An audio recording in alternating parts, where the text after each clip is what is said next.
Hello, so here is dinner. This is my first attempt at making a wedge salad. Look at that. Man, that looks good to me.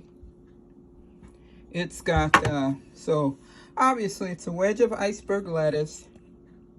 And then there's onions, there's bacon that I cooked and crumbled. I made the blue cheese dressing myself with sour cream mayonnaise.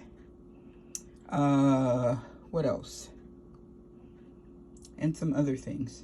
Of course, blue cheese crumbles, but I will show you that. I will put the recipe in the description. And then grilled these short ribs in my Z-Star grill. They are hot off the grill.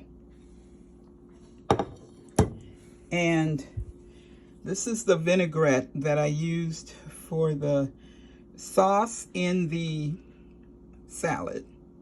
Sugar-free balsamic vinaigrette, that's G. Hughes.